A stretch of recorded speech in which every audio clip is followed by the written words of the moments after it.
Hi everyone, welcome to Wool and Spinning. This is episode 67, a little bit of talk about a lot of stash. My name is Rachel and I can be found pretty much everywhere as Well for Pearls. I want to thank you all for joining and for watching. Thank you to those who are new viewers of the show. Thank you for giving me a shot. To those who are returning, thank you so much for coming back week after week. And to those who are Patreon subscribers of the show, I want to thank you especially for your continued support of the show. I feel a bit lonely this week because last week we did our first live stream of the show, and this week I'm all by myself and I have no one to talk to in the chat channel. So I'm looking forward to next month when we do that again, because it was a lot of fun. And I want to say thank you so much to everybody for their outpouring of support and praise for how that went, and for the experience, and for just everything about the live streaming episode. That was really fun, and I am looking forward to doing it again. This past week has been a little bit of a blur. We've all been really sick all week, which is just, I'm so sick of being sick. So I might start coughing. I've got some tea here to soothe my throat, but I'm hoping that I can get through without a big coughing fit. I am going to keep the show a little bit shorter this week because last week was quite a long show, and I just have a couple of things to chat about because I have been working on some top secret stuff that I actually can't share with you guys, so I'm really sorry. I have some things that I need to ship out, and they will go out this week in the mail. Jessica and Leanne, you guys know who you are. I will be getting that stuff in the mail this week. I just haven't, actually our printer hasn't been working, so I haven't been able to print shipping labels. So that stuff will go out this week to you guys. So this week's show, I have a finished skein from our Breed Studies. I have some knitting, some hand spun knitting in progress, and I have a resurrected spindle spin that I've been working on outside because the weather is finally clearing up and acting like spring, and I have a lot of stash stock. So I will, let's get on with the show. I have a little bit of housekeeping that I forgot to mention in the intro. We have our next set of breed and color studies starting April 1st in the Ravelry group. For those who would like to participate, we are studying Gotland and we are looking at another split complementary color scheme. If you would like to participate, it is open to everybody. The Etsy listing is up and there are links in the show notes at wellforpearls.com. Please don't hesitate to contact me directly if you have any questions about this study. You can contact me at rachel@wellforpearls.com or message me on Ravelry. I am Well for Pearls. I hope that you'll be joining us. Happy spinning!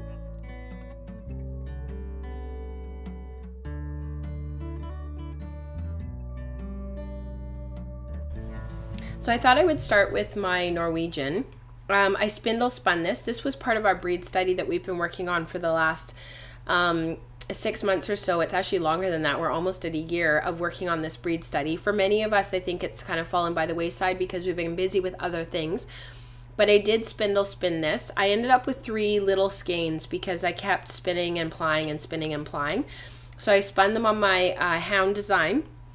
It's still a little bit damp. It was a comb top. It was the Norwegian white that I've been working on, and it turned out really well. It's about a sport weight. It's not as fine as I was going for. I was hoping for more of a lace weight, but I wasn't paying much attention when I was spinning, and I actually was spinning the majority of this at Guild, at our executive meeting at Guild back at the beginning of the month, and I kind of just started spinning and really enjoyed it. It's more long wool, so I now have about 5 skeins of long wool that is this creamy white. I have my Tunis, I have this one, and I have a few others in my stash, some Corriedale and something else, and I'm trying to figure out how I can put them all together in a project because I'm going to dye each in coordinating colors, and I'm thinking that I'm going to use them together in a project and sort of do like a long wool study.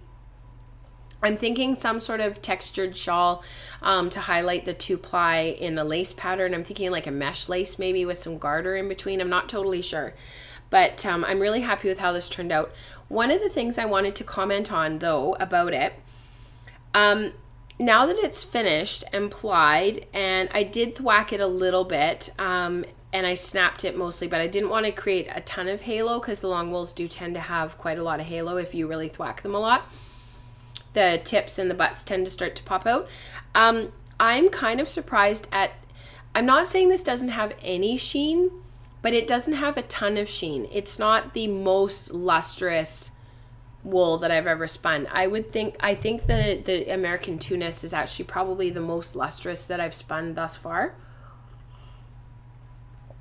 besides my Wensleydale. So, which is kind of funny because you would think this would be really, really, really super, super lustrous, and it does have a luster and it has a sheen, but it's not quite as bright as I thought it would be. So in terms of the sheen, so that's kind of interesting to me, and I'm wondering when I dye it, I'm not sure how I'm going to dye these skeins yet. I have a couple of ideas. I'm kind of wondering if the sheen will come out more and it's just the natural undyed, but I don't think so. I think it's just not super, super, super sheen. Doesn't have a really crazy luster, although it is there and it does have some. So, and it's also softer than I thought it would be. I thought it would be a little bit coarser, but it's actually quite soft, and I could definitely wear this next to my skin. It's very soft spun. I kept my singles very, very low twist, and I kept the plying to a minimum.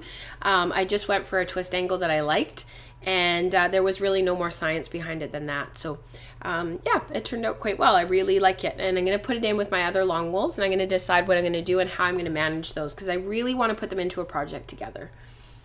I have some knitting in progress, and I also have a spindle spin that I've resurrected. So I think I'll talk about the spindle spinning next. This is my Sweet Georgia Yarns Spinning Socks 6-pack.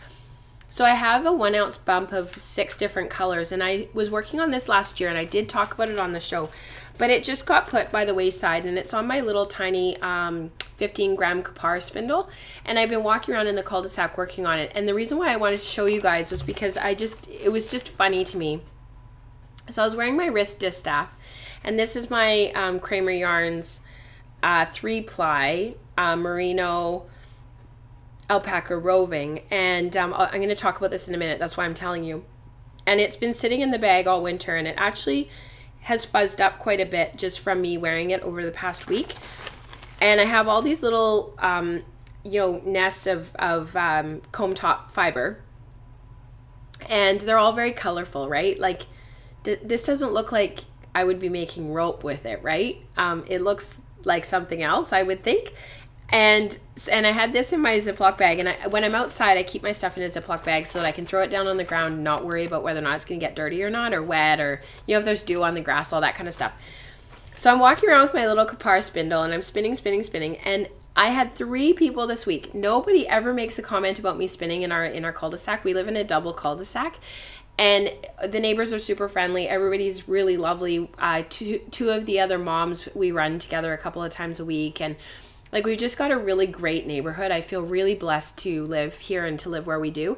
And I was spinning in the cul-de-sac, and 3 people commented on it and said, "Oh, you're still working on that. Oh, you're still making that rope, huh?"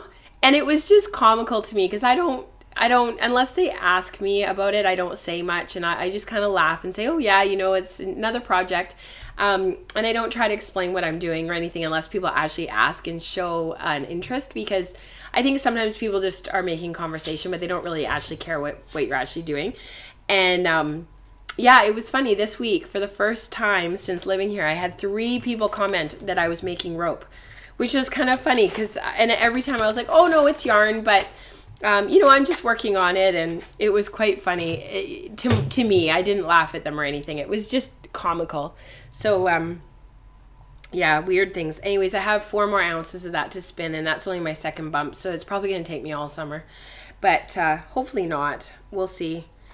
I did get massive progress done on my shoreline vest, so I will show you the pattern.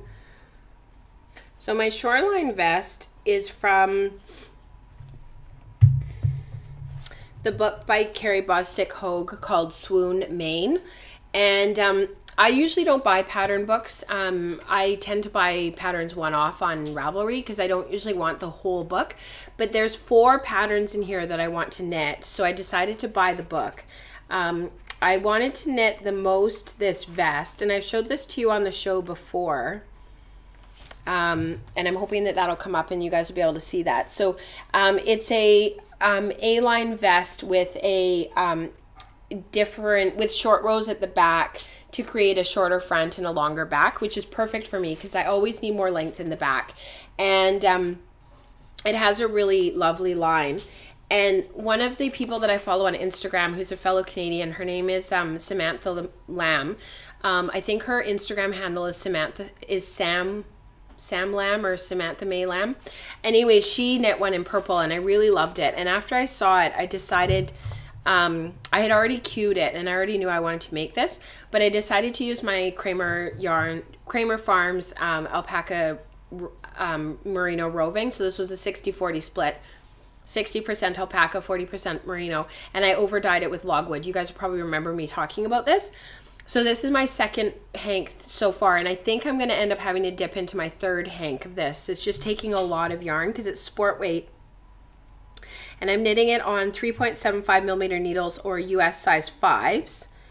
And while I was sick this week and really not feeling well, I actually worked on it in bed while I was listening to an audiobook.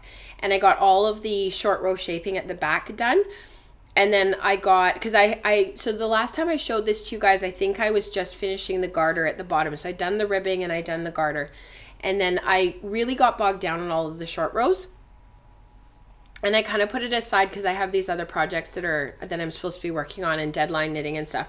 So I got the short rows done and I've actually completed 2 of the side decreases now to start to shape for the A-line. So I'm actually about halfway done the body of this because I think it ends up being about 15 inches long when you're done with the body and all the shaping and everything. And I'm at about 10 inches. So I'm getting there. It's slow knitting because it's almost 200 stitches around for my size. I'm doing the 35-inch bust for 0 ease. My upper bust is 34 inches, but I wanted it to be a neat fit. So I'm going for 0 ease, and it's 38 inches around at the bottom, which is perfect to have a t-shirt on underneath. And there was something else I was going to say about this. Oh, the yarn. Oh my goodness. So I naturally dyed this with logwood and I used logwood extract. And to get this really dark color over the gray roving, because the original roving was this color, and then I over dyed it with the logwood. So you can see the difference is pretty extreme. And it's really purple. But the problem is when I'm knitting on it, my hands are just stained with purple after. And then I go to the washroom and wash my hands and use a bunch of soap and it's gone. So I'm really curious to see what's going to happen when I wash this and block it, because I'm either going to lose a ton of dye or it's always going to bleed and I'm always going to have to wear a dark t-shirt on underneath. I guess time will tell. We'll see. But it's knitting up really nicely and I'm looking forward to knitting on it now. Like now that I'm past all those short rows, I'm actually really enjoying it and it's really, really mindless. It's just going back and forth and back and forth and back and forth. And I think the decreases are like it's almost every, not quite, but it's almost every 20 rows that you decrease. So it's a lot of knitting in between doing the A-line decreases. So it's mindless and I'm really enjoying it. So that is that project, and it'll just be really interesting to see what happens when I wash it, because my hands are so stained afterwards.